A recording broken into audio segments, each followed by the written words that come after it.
ตัวพี่น้องเนาะเอาเปิดภาพมาบัดนี้อยู่พี่เด้อพี่น้องเด้อมีเพื่อนน้องนูพี่น้องเนาะมาอัปเดตตอนเช้าๆก่อนพอน้อยน้องเมฆเขามาพี่น้องเนาะพอเพิ่นเข้ามาแล้วมื้อนึงพอน้องเข้ามานี่แหละสิว่าจังใดพี่น้องเนาะหลังจากเฮ็ดอันนี้แล้วพี่น้องเนาะ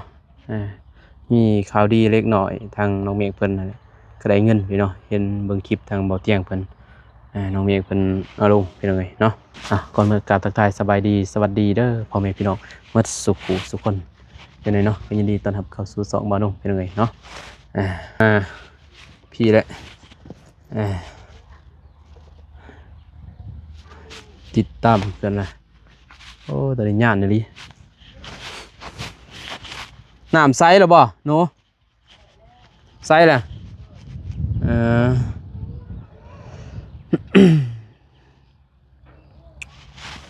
ต่อไปหันเป็นยังไงเนาะพอกาแฟนี่ฮดโอ้ยงามเลยนี่ฮดให้งามเลย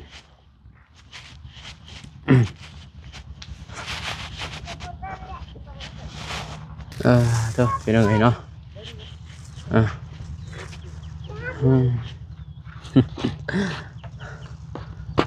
โดยสบายดีโดยไม่เน็บไม่เป็นยังไงเนาะเห็นน้องเมฆฮัลโหลคลิปมือหนึ่งเนาะแจ้งข่าวดีข่าวยัง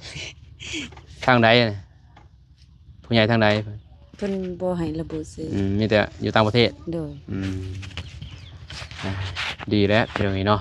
สมทบมาอีกจักล้าน2กับ2เป็น4ได้เพิ่นเนาะ4ล้านแล้ว4ล้านนี่ก็ยังได้ยังได้ห้องน้ำเลยเอาเสียเฮ็ดอยู่ไสเสียดทั้งหลังเฮือนนิดนึงบ่เป็นยังไดบ่มีผลสุดท้ายไปทางใดกันบ่นี่เข้าป่าคุมึงจักลูกจักเต่าไปนำกันนี่ยากเสาก็ไปเลยบ่2เถื่อลูกเจ็บท้องเถื่อละคนแม่ไปแต่เข้าป่ากาแฟตัวเองจะไปห้องดินหมู่บ่หานได้แม่นบ่หมู่สิหายเลยมีแต่ทาอยู่ปากกาแฟเองเลยพี่น้องเนาะสบายดีเหรอสบายดีเห็นเบิ่งในคลิปโอ้ล้างถ้วยก็เป็นบ่ตำแจ่วอีกเนาะบัดใหญ่นาขายไผนี่คือบ่พอบางคนว่าคือพอเพิ่นนั่นม่นๆบ่แหลมๆนี่อยู่จอยสูงบ่พอ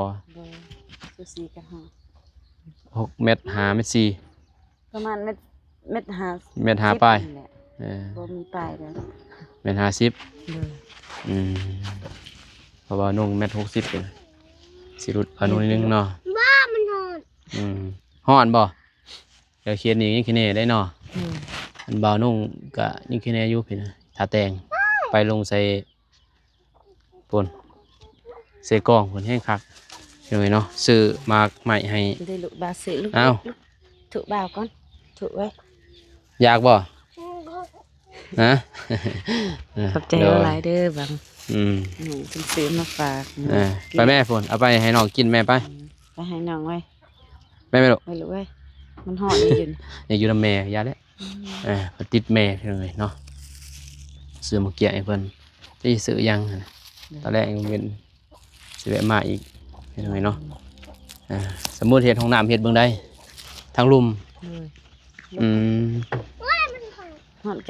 เฮ็ดทางลุ่มอยู่ห่มติฮ้อนอยู่ห่มเด้อ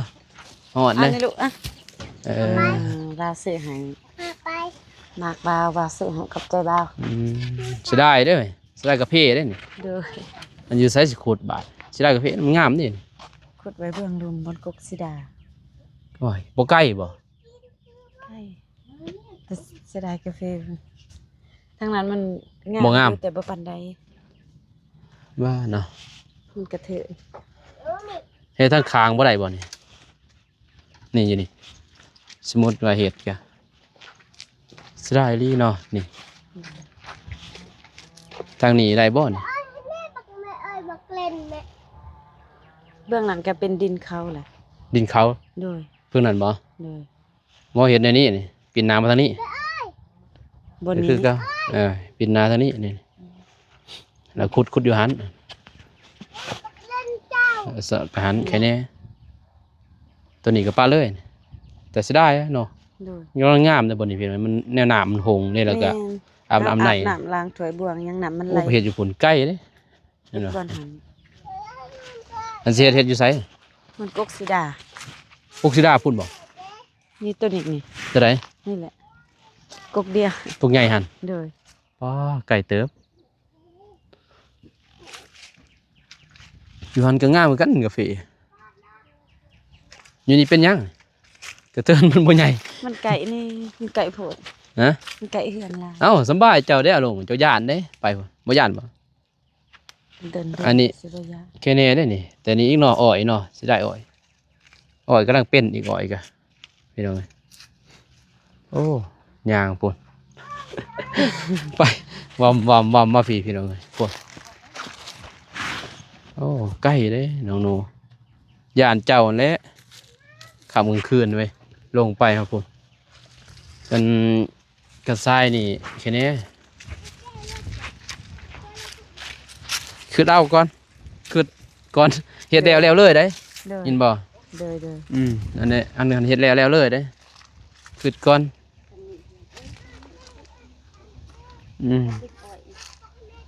ในบนได้สิเฮ็ดก็คือก่อน อยู่ได้ เพราะว่ามันเอาเฮ็ดแล้วเลยเด้ จะได้คือกัน เรียนไปเก็บกับถิ่นดอกอีกความลายกับเก็บเกิดจากถิ่น ฮะ เฮ็ดเป็นเลย แล้วแต่ดอกส่วนว่าแล้วแต่ผู้สิอยู่ได้พี่น้องเอ้ยเนาะ เลย แล้วมันสิสบายเลยก็สิให้ FC คอมเมนต์มาพี่น้อยเนาะน้องนูเพิ่นว่าสิเฮ็ดพุ่นเห็นบ่กกใหม่ตัวนี้เด้อพี่น้องนี่กกสีดาตัวนี้นี่กกใหญ่ๆตัวนี้นี่แหละนี่น้องนูว่าสิเฮ็ดบนนี้แหละแต่มันก็สิใกล้เติบประมาณ10ปลายจะเข้าเช้าเด้อพี่น้องอืมจะใกล้แน่ เพราะว่าเพิ่นอยากเฮ็ดบ่ได้ก็สิได้กาแฟนี่พี่น้องเพราะกำลังมันงามเด้3ปีนี้แม่นบ่มันกำลังงาม ก็เลยว่าสิได้บัดนี้ตัวนี้ก็ยังดอกนี่กำลังสิเก็บปีนี้แม่นบ่น้อง เลย อ่า ดอกลายแนมปีน เอาดอกแล้วปีที่4เด้ปี4ปี3เด้แต่งามนี่ล่ะ บางเทื่อก็เฮ็ดลุมอ่อน ตัวนี้บ่ เลย ก็ซ้ำนี่ก็เฮ็ดแน่นี่อันแต่ผลกกหมาก อยากไก่ ใกล้เด้อันนี้คือแน่แม่นบ่ เลย แล้วก็สิเอาแห่ทรายกันยากแน่ปะเท่านี้นี่ตอนสิได้เฮ็ดไปหน่อยเนาะพองบก็ได้4ล้านรวม เลย เออเออ แดดเด้อยากขึ้นรถก็อีก บัดอยู่นี่ห้องบ้านน้ำนี่ต่อตัวนี้ไป เลย ใกล้เติบอยู่ไปฮอดพุ่นมันฮอดพุ่นหูลายเติบเด้ เลย ท่อสู้ ดึงท่อไปพุ่นใกล้เติบเด้พี่เนี่ยแล้วกันวางหันยังก็แค่นี้นิดนึงถ้าเบิ่งนี่ก็บ่ได้อีกเนาะ บ่ ทางหน้าบ้านแม่นบ่ มันก็ เออแม่นแหละ มันก็บ่ เริ่มพี่น้องไอ้ก็ลุ่มพุ่นได้อยู่ เลย เออ เฮ็ดลุมกบอ้อยพอดี ลุ่มหันกันนิดนึงเนาะ เลย เอาสิเฮ็ดก็เบิ่งก่อนเป็นจังไงเนาะถ้าว่างบพอก็สิได้เฮ็ดพอซื้อแห่ทรายนี่มันหลายเติบเด้ เลย ทั้งแห่ทั้งทรายไม้นี่บ่มีเด้ไม้เซนก็บ่สิมี เลย ไม้เซน แห้งปันเอาน้ำเข้าซื้อซ้ำๆดอกเดี๋ยวจะกิน แห่ได้ ทำละเอียดยังมาดู ตาม ปั่นก็คือเก่าเนาะสิยากสืบแล้วเลยโหลดบ่ถึงเทถึงหยังเด้มันยาก เลย อันว่าซื้อเป็นขั้นโหลดซื้อเครื่องโหลดอิหยัง บวงนึงเก็บแซน มีบ่ยืนเขาขาย700,000โอ้แพงเลย บว เนาะ งนึงสิบ่พอบ่ ทรายบ่พอดอกบวงหนึง ใส่2บวง ระดับ แค่มันจะใส่ที่ ทรายระดับ4พุ่น เห็นห้องน้ำน้องก็เลยนี่4บ่วงถึงโบกถึงยังหายก็ยังเกือบบ่พอเด้หายถึงเทอีกเป็นไงอันนี้ก็เทบ้างเลยเด้เพื่อนน้องก็เลยห้องน้ำน้องก็เลยบ้างโบกะบอกโกโบกะลุงตรวจเลยนะนั่นเป็นสร้างดิเหตุเพียงมันแล้วนะ เลย เพียงพอได้ใส่มันสิจ้างเข้ามันก็แพงเด้ เลย เขาจ้างเข้ากับ3-4 ล้านเข้าพี่น้องบ่นุ่งก็เลยว่าอย่างบผู้ใหญ่แน่นิดนึงนะ เลย พอได้รุดพรงบผู้ใหญ่เพิ่นบ่มีงบเลยก็เลยว่าเฮ็ดเอง 3-4 คนเฮ็ดอันนี้ก็เบิ่งก่อนเนาะ เลย แต่ว่าบ่นุ่งก็บ่มีเวลานะสิว่ามาเฮ็ดนี่มันใกล้ดิบัดน้องเพิ่นก็อยากใช้บัดนี้เนาะถ้ามีงบก็อยากจ้างเขาเลยนั่นแหละบ่อยากเกินว่าแต่เบิ่งในคลิปเบาเตียงก็มีพี่น้องเนาะ เลย ในคลิปเบาเตียงก็ประมาณ6 ล้านน่าสิได้อยู่น้องเมฆก็4 ล้านเนาะเบาเตียง6 ล้านก็10 ล้านนั่นเด้น่าจะพออยู่ซื้อปูนเฮทรายแล้วก็สังกะสีโรซิ่งใส่เอาสังกะสีนี่บ่ได้ดอก3 ปีก็หมดเลย เลย 3 ปี4 ปีใส่โรซิ่งเอามันก็บ่เปลืองปานใดประมาณ4 แผ่นแนว3 เมตรเด้เฮ็ด เลย กว้าง3 เมตรพี่น้องบ่เห็นใหญ่ดอก เลย กว้างเห็นไหมยาวกว้าง3 เมตรยาว2 เมตรก็พอ2 เมตร5นี่ เลย เฮ็ดใหญ่หลายก็บ่แม่นสิหลายคนนะสำอาบซื่อๆอาบกับห้องทายเฮ็ดสำนั้นเอาแต่ก็น่าจะเบิ่งก่อนพี่เนาะบางทีเบาเตียงก็สิลงมาพุ่นแหละจึงสิได้เอาเงินตอนนั้นมาเฮ็ดต่อ เลย นำน้องเมฆก็4 ล้านอย่าไปใส่ ปวดท้าย ไปถ่ายอีกแล้ว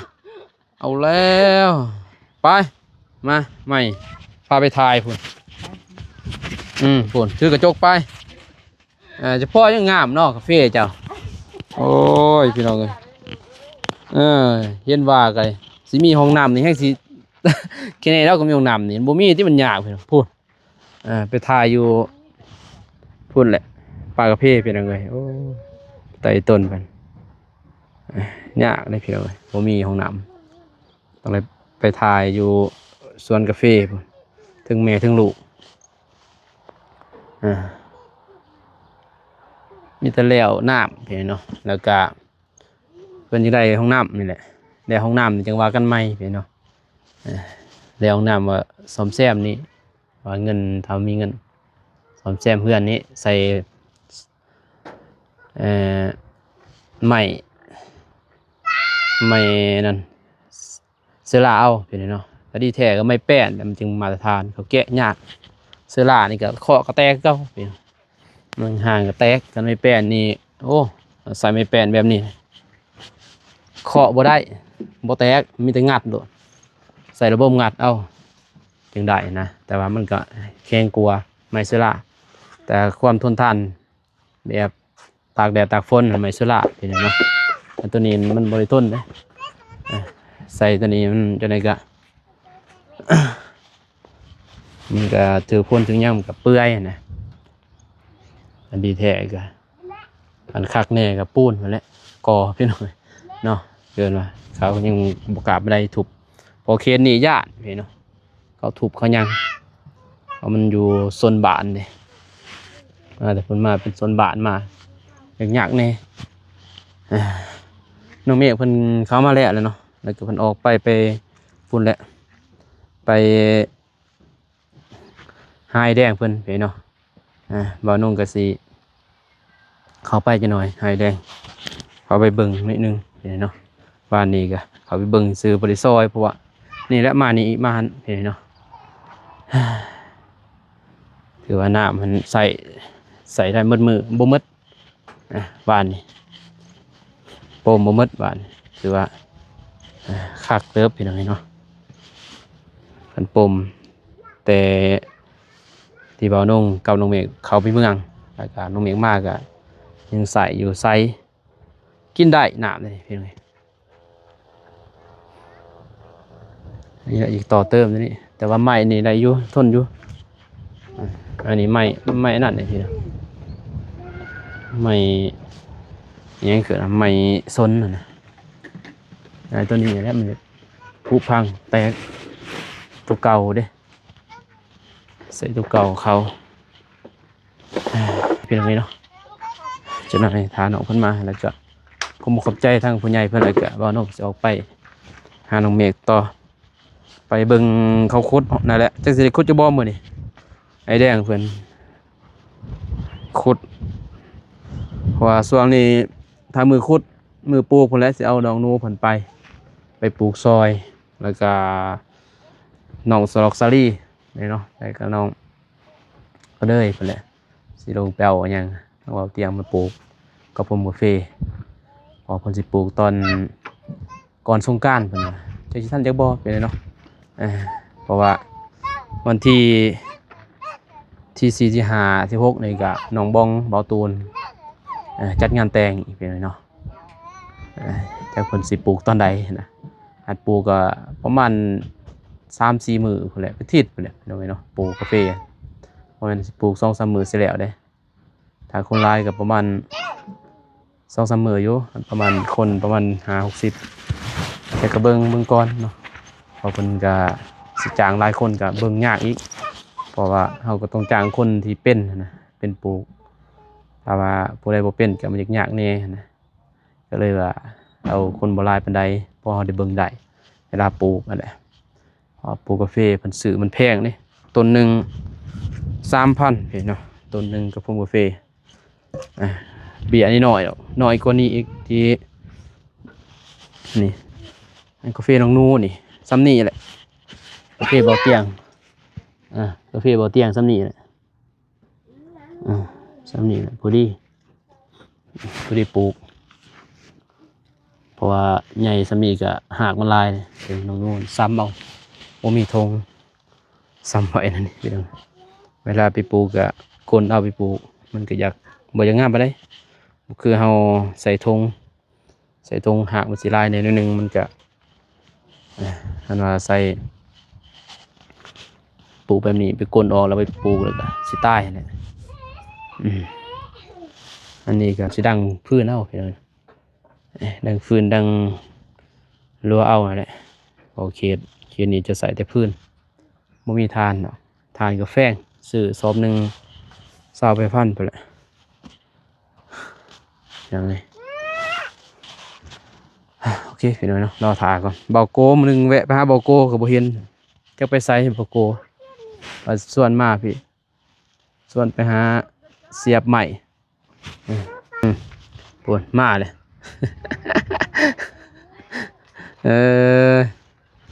ประมาณพี่น้องเนาะ3 เมโลไปถ่ายอยู่โซนพุ่นแล้วก็มาไปถ่ายไก่บ่ได้อีกเม้นอีพี่น้องต้องย่างพุ่นมันก็ขึ้นก็ไปพุ่นบ่โอ้ประมาณนี้เนาะ คันดึกก็คือว่าแล้วอดเอาบ่หันดู อดบ่สิอดได้บ่ว่า เอาผู้ใหญ่อดได้คันเด็กน้อยนี่บ่ได้หลอกจักก็ขุดเลยไกลๆ โอ้ยอดลายเป็นกระเพาะได้เว้ย นี่ กระเพาะเด้เขาเอิ้นว่าทายเฮาบ่ได้ให้อดเด้ทายไปทายโดดแต่บ่กล้าติแม่นบ่ นี่ เดิม ย่าน อันเด็กน้อยจะเป็นนะแม่นบ่ จะเป็นนักเด็กน้อยแค่ให้มันมีเด็กน้อย อยู่ใกล้ๆ 2 คนนี่บัดเฮาผู้ใหญ่ผู้เดียวบ่หานที่สิปลุกลูกอะ ใครยังนอน ลูกยังนอน อ อดเอา2เทื่อเลยเคยอด เด็กน้อยยังไปนำกันเนาะ เลย ถ่ายได้ไปอดนี่เจ็บท้องเป็นไงเนาะ เลย มันยากแน่แหละนั่นแหละจึงเฮ็ดกันว่าเฮ็ดห้องน้ำเฮ็ดไกลๆแน่ เลย ไกลๆเฮือนสำบายแล้วก็ไต่ไฟไปเลยพี่น้องถ้ามีเงินก็ซื้อแผงโซลาร์เซลล์เอามันจะบ่เปลืองตอนนั้นบนห้องน้ำมันสิเปิดเลยตลอดเด้ เลย บ่ใส่ดอกไฟอันนี้พอแผงโซลาร์เซลล์ตั้งไว้เลยอยู่ห้องน้ำมันสิตายเลยเฮาสิเปิดไฟตัวนี้มันเปลืองเลยหมดคืนหมดมื้อ เลย ใส่แผงโซลาร์เซลล์มันสิบ่เปลืองปานใดคือเฮือนน้องสลีเห็นบ่ตายเลยคืนประมาณ5-6 โมงมันก็ปิดปึ๊บ เลย ราคาตอนนั้นบ่น้องซื้ออันล้านหนึ่งล้านเอ็ด เลย แต่เดี๋ยวนี้มันสิขึ้นแล้วเอาความราคาเนาะ แม่น แต่ก็ เบิ่งแต่น้ำมันขึ้นอิหยังก็ขึ้นมันแพง น้ำมันก็โอ้พี่น้องเอ้ยมื้อนึงตอนเช้าก็ไปญาติกันบ่น้อง บ่มีเด้เป็นญาติอยู่ปั๊มเทิงเลยปั๊มให้น้องลงไปคันบ่าวน้องเองไปบ่ได้สิเดินแต่เบิ่งเขาแหละ บ่กล้าเด้เห็น โด บ่ ย อ้ายบ่กล้าสิเข้าไปแบบซิ่งเขาเลยนะ โดย อาหารบอกอาหารแต่ว่าเฮาก็บ่กล้าไปซิ่งหมู่นะ แม่น เจียมเขาเห็นไหมเนาะ โดย บัดเขาเป็นผู้หญิงผู้หญิงเลยเต็มเขาอยู่มีแต่ผู้หญิงเลยเอาสิซิ่งเขากับโอ้มันโหดมันเรือนะก็เลยว่าให้น้องเพิ่นไปซะผู้หญิงเพิ่นเป็นผู้หญิงเนี่ยเพิ่นเอิ้นเนี่ยผู้หญิงเนี่ยเขาขาย ก็เลยได้ซ้ำซื้อ1,700,000ได้2ตุกน้ำสะอาดตุกใหญ่เด้ โดย สำนั้นแหละได้เรื่อง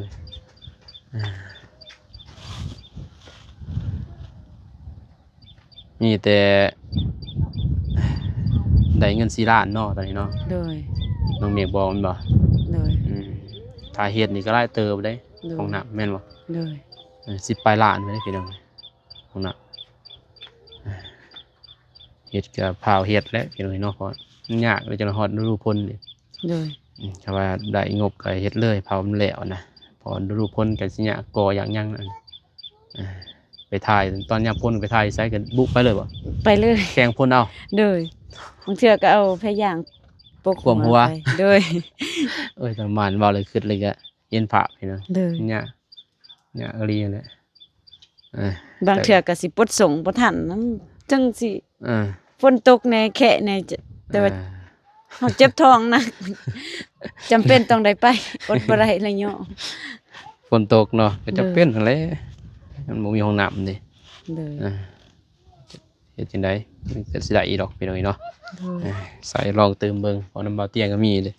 โดย ถ้าว่าเตียงลงมาก็บ่ได้งามเลยใส่อันพอดีได้อีดอกห้องน้ำมันได้อีดอก โดย แต่ว่าตัวนี้จักสิว่าแหละตัวนี้ โดย เพื่อนจังว่ากันใหม่เด้อคอยเป็นนั่นแหละมันก็ ใน ดี ห้อง กว่า น้ำก็ดีใจ มันดีกว่าตัวเก่าเนาะ โดย แต่กี้ก็สิมีหยังเพียงเลยเขาวสิกินยังบ่มี โดย บ่เว้าดอกว่าเรื่องน้ำบ่เว้าเรื่องห้องน้ำ โดย ให้ซื้อให้ได้ข้าวกินก่อนก็ยังดีอะนะว่า โดย บ่ได้คิดดอกว่าสิได้อันใดนี่มันได้เทื่อนี้มันก็ดีแหละได้น้ำเลยเด้แล้วจะได้ห้องน้ำจักหน่อยก็เป็นจังไงมีตลอดทาทั้งน้องเมฆเพิ่นมา โดย อันนั้นมีแต่ความบ่ขอบใจทางผู้ใหญ่เพิ่นเด้อเพิ่นเบิ่งผมขอบใจ ขอบอกขอบใจหลายๆเด้อทางผู้ใหญ่ใจบุญที่ช่วยเหลือน้อง โดย ได้สิได้ห้องน้ำและน้ำก็ได้แล้ว โดย ยังห้องน้ำนี่สิเริ่ม ขอบอกขอบใจหลายๆเด้อทางผู้ใหญ่ใจบุญ ได้ เพิ่นขอให้เพิ่นอยู่ดีมีแฮงให้ร่ำให้รวยความเจ็บอย่าให้ได้ความไข้อย่าให้มีทาง FC หลายๆคนเด้อสาธุ โดยพี่น้องเอ้ยเนาะโอเคมีแต่นั่นแหละจะได้รอทาน้องเมฆมาก่อน โดย น่าจะมาบ่ขึ้นมาพุ่นน่าสิแม่นแหละไม่เห็นบ่โอเคเป็นจังไงเนาะมีแต่รอทาทั้งน้องเมฆเพิ่นมาจังว่ากันพี่เนาะสิแจ้งข่าวดีหยังก็รอเบิ่งรอชมเด้อในซองบ่าวเตียงทองเพิ่นพี่น้องเอ้ยเนาะเพิ่นน้องเมฆเพิ่นมาเลยจังไดจึงรอเบิ่งรอชมพี่เนาะว่านุ่งก็สิเข้าไปพูดอีกจังหน่อยไปเฮือนดินเบาเตียงเพิ่นแหละเป็นจังไงเนาะเดี๋ยวรอทา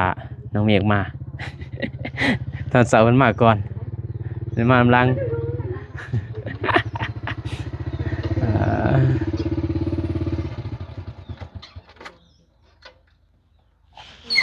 น้องเมฆกำลังมาเพียง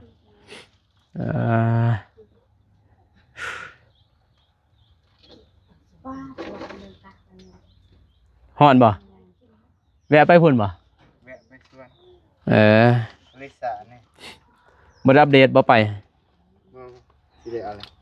สิแลแล้วบ่ เทปสิได้น้อย โดยสบายดี เด้อก ำลังสิแล้วบ่ น้อยเดียว นี่เลยเดียว เด้อ เอาพุ่นสิขุดเลยบ่มื้อนี้ จังว่า เอาสิขุดว่ายังอันขุดก็ หอดนแล้ว ประมาณ20ปลายนาทีก็มาก็ถ่ายเลยเด้นี่กำลัง20ปลาย เด้อ เพราะว่าหน้าทาน้องเพิ่นเพนเนาะจะได้เบิ่งน้ำวานนี่คักอยู่บ่ คักอยู่ จะมากบ่หมดบ่โอ้คักเลย 2-3 ชั่วโมง จักชั่วโมงจะมาแต่คนฮอดพี่ วัน2-3 ชั่วโมง โอ้ก็ถือว่าได้เด้ใส่อยู่เนาะ ใส่ดีใส่ไว้ กินได้เด้อ กินได้อยู่ แต่ว่าเฮามีเงินสิซื้อน้ำมันน่ะพี่น้อยเนาะ ต้มกิน ต้มเอา แต่มันมีเชื้อรา เสือล่าเนี่ยเพราะว่ามันเป็นดินเด้ เนื้อมันเป็น เออ มาจากดิน มันดินมันต้องมีแหละมันบ่คือน้ำน้ำออกบ่อเด้แม่นบ่น้ำออกบ่อมันแม่นพี่น้องเอ้ย แดดมันก็ ยังคือว่าฝนสิตกวานนี่มืดๆเนาะ เนอะ ตอนแรงคือเก่าฝนบ่ตกพี่น้อยนอนคืนนี้โอ้ฮ้อนเลยฮ้อนบ่อยู่นี่ บ่ฮ้อน บ่ฮ้อนบ่โอ้เดี๋ยวพ่นผู้ดีบ่ บ่เย็นเกิน บ่ฮ้อนเกิน เนอะ แบบผู้ดีเนาะ บ่ฮ้อนเนาะอีพี เดี๋ยวนี้บ่ฮ้อนก็คืนมาเย็นพี่น้องพอมามื้อนี้ยิ่งหนาวเนาะอยู่กันอยู่ท่าแต้งฮ้อนแล้วพี่น้อยเดี๋ยวนี้โอ้นอนบ่หลับคืนนี้อาบน้ำพอดี9 โมงลูกไปอาบจังได้นอนเด้ถ้าบ่อาบน้ำบ่ได้นอนอากาศร้อนแฮงฝนตกก็ย่านแต่มักเห็บลงมานี่ มันฮ้อน เฮือนลงเฮือนสำนีมุนมัดแล้วนี่นี่เพราะว่าอยู่เวียงนี่มุนมัดแล้วสำนีพี่น้องบ่เหลือโอเคเด้อสบายดี เด้อจบคลิปแล้วเพิ่นเลยมีแต่ให้น้องเมฆเพิ่นสืบต่อพี่น้องเนาะว่าน้องก็สิจบคลิปเป็นก่อนมีข่าวดีหยังก็รอลุ้นรอชมทั้งสองเบาเจียงทองเด้อพี่น้องเด้อว่าสิมีหยังสิเฮ็ดหยังเนาะแล้วนอกจากเจาะน้ำแล้วเนาะว่าสิเฮ็ดเฮือนบ่หรือสิเฮ็ดห้องน้ำก็รอเบิ่งรอส้มพี่เนาะ2อย่างนี่แหละทั้ง2เบา